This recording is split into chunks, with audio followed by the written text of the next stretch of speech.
Take me home, United Road, to the place I belong, to Old Trafford, to see United.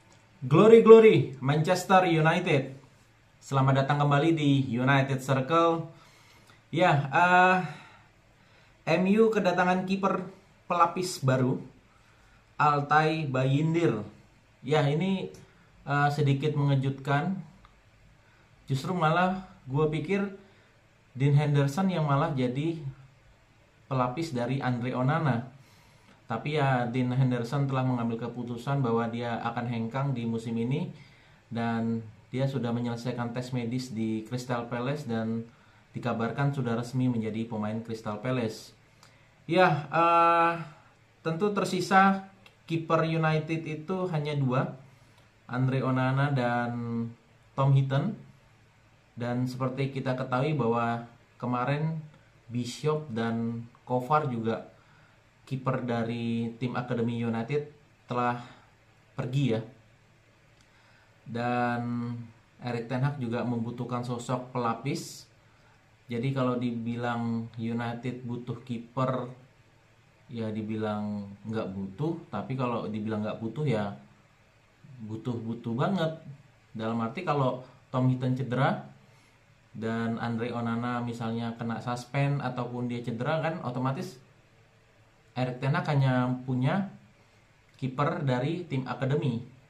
Justru itu juga akan mengambil resiko karena kiper dari tim akademi kan jam bermainnya, jam untuk bermain di tim utama United kan berkurang. Jadi ya mau nggak mau Erik ten Hag membeli satu kiper lagi, Altay Bayindir, kiper 25 tahun asal Turki dengan tinggi badan 198. Wah, ini ideal banget sih seorang kiper ya, dengan tinggi 198, masih muda, 25 tahun, dan ditebus dengan harga 5 juta pounds. Menurut gue ini murah banget sih. Gue pikir bahwa Altay Bayindir ini merupakan kesepakatan dari Fred ya. Soalnya kan Fred bulan lalu hengkang dari MU ke Fenerbahce. Nah, gue pikir sih manajemen MU ini mengambil kesepakatan, ya bisa dibilang barter atau tukar tambah gitu. Saya kurang tahu juga karena kok momennya Fred ke Fenerbahce dan MU merekrut kiper dari Fenerbahce gitu loh. Tapi ya whatever itu, yang penting Altay Bayindir sudah ke United. Ya, kalau kita berbicara dengan kiper, apalagi kiper Turki ya, kita dulu mengenal Rustu Rekber.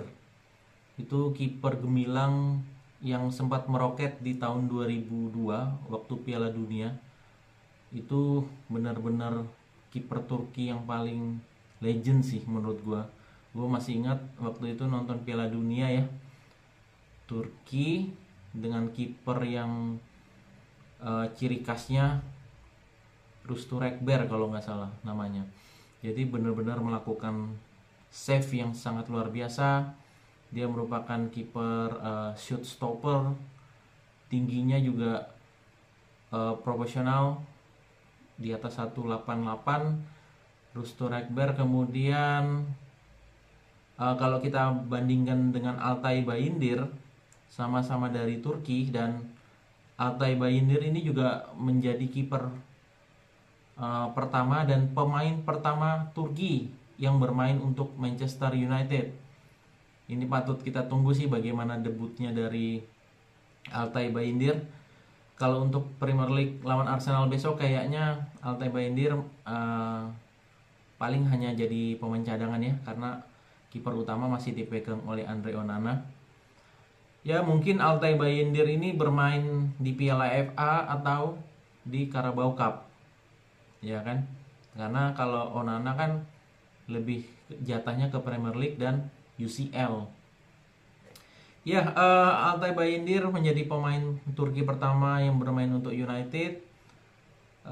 kiper Turki yang memiliki 5 caps bersama timnas Turki. Dan kalau kita berbicara tentang nilai save dari Altay Bayındır, ini sedikit lebih rendah dari Onana. Onana di musim lalu mencatatkan 71,9% save. Kemudian Altay Bayındır mencatatkan 71,7%. Wow, selisihnya 0,02% ya. Ya, ini Altay Bayındır merupakan tipe shoot stopper. Gue lihat di highlightnya, gameplaynya ini mirip-mirip David De Gea sih. Cuma kan Bayındır ini dia lebih tinggi. De Gea agak sedikit mungil. Ya nggak sedikit mungil sih, maksudnya di bawah tinggi dari Bayındır. Gue lihat di gameplaynya ini benar-benar shoot stopper sejati sih. Altay Bayındır mampu memblok tendangan dari dekat maupun jarak jauh. Ya jarak jauh dia jago karena kan dia tinggi banget. Kemudian dengan postur tubuhnya yang profesional, tinggi, dan ini kemudian juga one on one juga dia juga unggul. Tapi ya kelemahan dari Altay Bayındır ini dia build up serangannya kurang ya dibandingkan Andre Onana. Bahkan banyak yang bertanya-tanya, loh, Altay Bayındır ini kan merupakan kiper shoot stopper. Kok kemarin MU melepas David De Gea yang notabene kiper shoot stopper, kok De Gea dilepas? Malah beli Altay Bayındır. Ya, for your information, bahwa David De Gea dilepas karena MU enggan memperpanjang kontrak yang pertama. Waktu itu juga sempat MU menurunkan gaji David De Gea, tapi juga De Gea sempat menolak. Terus kemudian dibujuk lagi. Oke, De Gea udah mau nih turun gaji. Kemudian manajemen MU minta lagi gajinya diturunin, ya otomatis De Gea kecewa. Makanya De Gea pergi. Dan David De Gea juga merupakan pemain dengan gaji tertinggi ya yang ada di Manchester United. Jadi ya dengan mengingat usianya yang udah 30 plus, bagi gua sendiri sih ya wajar kalau MU melepas David De Gea. Kemudian kalau kita berbicara tentang Bayındır, ini gua melihat bahwa Bayındır ini statistik injurinya lumayan parah sih. Lumayan sering cedera. Bisa dibilang Bayındır ini pemain langganan BPJS ya. Jadi dia rutin keluar masuk tim medis.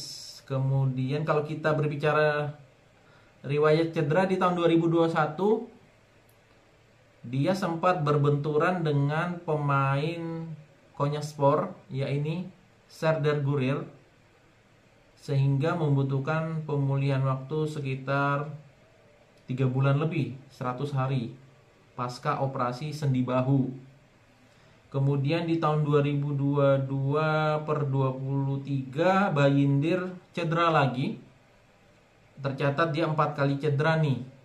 Dan dari 4 kali cedera ada yang cederanya paling parah, itu namanya HNP, hernia nucleus pulposus. Ini cedera yang menyerang tulang punggung bagian bawah, yaitu bantalan tulang punggung itu mengalami penurunan fungsi sehingga menyebabkan penekanan pada saraf tulang belakang. Wow. Jadi bantalan tulang punggungnya ini mengalami penurunan fungsi. Waduh, ini bahaya sih sebetulnya kalau misalnya dikhawatirkan kalau ini cederanya kambuh ya. Otomatis kan MU hanya Onana dan Tom Heaton. Jadi kalau dengan catatan riwayat cedera pemain MU seperti Bayındır ini sangat riskan, dalam arti apalagi kan kekuatan tulang punggung itu kan merupakan sangat penting bagi kiper untuk menggapai bola. Ditambah Liga Inggris dengan permainan kerasnya, kick and rush, sering terjadi berbenturan, dan tidak kemungkinan ya bagian tulang punggung juga kena. Jadi ya ini harus diwaspadai sih oleh Manchester United terhadap penampilan Altay Bayindir. Ya, pantas saja Bayindir ini ditebus murah ya oleh United karena ya memang sejatinya dia sering cedera gitu loh, Bayindir. Dan kemudian kalau dilihat dari CV-nya, riwayat karirnya Bayindir ini full 100% bermain di Liga Turki. Mulai dari Bursaspor, Arabayatagi, Bursayol, Ankara Gucu, dan terakhir Fenerbahce. Ini orang Turki sejati sih. Dan kemarin waktu di interview, Bayindir mengatakan bahwa fans atau idola dari dia sendiri adalah Edwin van der Sar, legend dari Manchester United, kiper asal Belanda. Jadi Altay Bayindir curhat nih ke wartawan. Satu wartawan ditanya, siapa pemain idolamu? Dia jawab, ya gue mengidolakan Edwin van der Sar, karena secara postur gue sama dia mirip 11-12. Apalagi kan ibunya atau neneknya pernah menyarankan dia kalau dia mau bermain bola ya mending dia jadi kiper, karena dia punya syarat tinggi badannya proporsional sebagai seorang kiper ideal.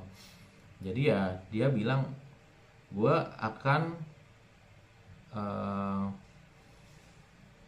menjadi kiper dan idola saya adalah Edwin van der Sar. Dan ini kemungkinan sih Altay Bayindir ini menggunakan nomor punggung 1 ya. Karena kalau dilihat setelah David De Gea pergi, nomor punggung 1 masih lowong nih. Onana pakai nomor punggung 24. Ya tidak menutup kemungkinan Altay Bayindir pakai nomor punggung 1. Gue sih, feeling gue sih kayaknya Altay Bayindir yang pakai nomor punggung 1. Ya, patut kita tunggu bagaimana perkembangan dari Altay Bayindir, dari debutnya kapan, kemudian berapa banyak save yang dia lakukan untuk United musim ini, kita tunggu saja. Dan bagaimana riwayat catatan cederanya, apakah masih berlanjut di United atau tidak terlalu parah. Semoga sih harapannya dia bisa nyetel langsung di United, karena kan kiper itu merupakan sosok penting banget, sentral ya, ketika kita membuild up serangan dari belakang ya awal mulanya dari kiper, pentolannya tuh kiper gitu loh. Jadi dengan gameplay dari permainan Altay Bayindir, shoot stopper, kita lihat nih, penasaran kita apakah mampu bisa beradaptasi dengan gaya permainan Erik ten Hag yang passing dan lebih mengutamakan build up dari belakang. Oke, sekian review dari saya tentang Here We Go-nya Altay Bayindir. Jika kalian menikmati video saya, silakan klik tombol like. Jangan lupa juga klik tombol subscribe-nya, sehingga kalian bisa mendapatkan info terbaru dari saya seputar Manchester United. Kritik dan saran kalian cantumkan di kolom komentar. Dan ingat, kritik dan saran tersebut harus santun. Sekian dari saya. Glory, glory Manchester United.